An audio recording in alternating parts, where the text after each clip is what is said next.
I'm attempting to create a new world record. The longest time in which one has written a short story every day. Why am I doing this? Don't ask me. Anyway, hope you enjoyed today's instalment. 13. Freedom. I lay there, on the blow-up futon bed on the carpet in my living room. 12 o'clock, midnight, on the first day of the new year. My hand falls loosely to my chest, my eyes locked onto the white ceiling. A puff of air escapes my lungs, the inside of my throat filling with a strange feeling. One of utter exhaustion, a kind of sweet release you'd get after finishing a run. It was smaller than I expected it to be, but it was there all the same, and heralded the recession of that deeper, darker, murkier feeling that had clung to my breath in every waking moment for the past who knows how long. I remained there, listening to the music playing in my ears, letting the feelings wash through me. I allowed it to be cultivated, cultivating it myself, listening closely for the sound of my shackles shattering. It was there, all right. Not as loud as I thought it would be, but it was there. I lifted my hand from my chest, the phone screen blaring to life in my face. Monday, the 1st of January, 0001. Freedom Day. The Face ID swiveled to life, and my phone opened by itself. Tension built in my veins, my throat closed up. I winced, before I stopped myself. I reminded myself that it was over.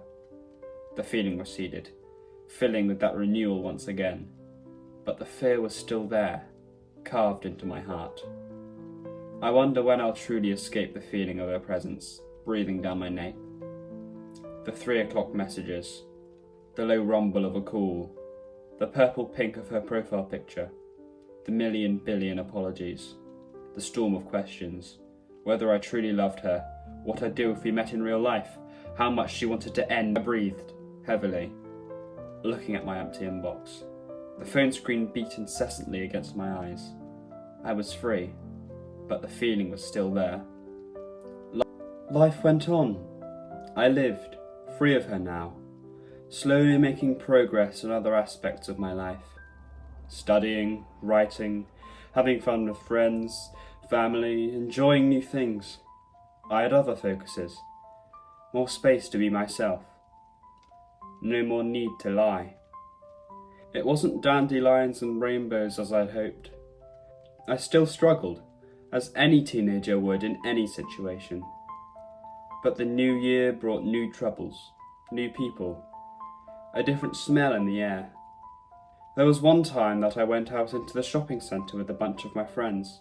We had fun, played a couple board games, laughed heartily. I don't think there was a single instant where I felt bereaved, unhappy, guilty, or responsible for any amorphous person's life across a phone screen. I had time, almost too little of it, to enjoy what was before me. And so, it was at that moment that it came over me. That feeling, that catharsis. It flooded me fully. I broke down, the fog of tears erupting in my eyes. Truly, it was out of nowhere. It didn't feel as natural, as logical, or abrupt as I thought it would be. But it happened. It felt as if a tidal wave was thrashing within my chest, and the only way it could escape was by racing out of my throat. And so it did. One moment I was laughing, the next I had shattered, bringing my head to the table. It was over. I was free, all so suddenly, all so randomly. I had reclaimed my life. It was so feverishly overwhelming, so incredibly filling.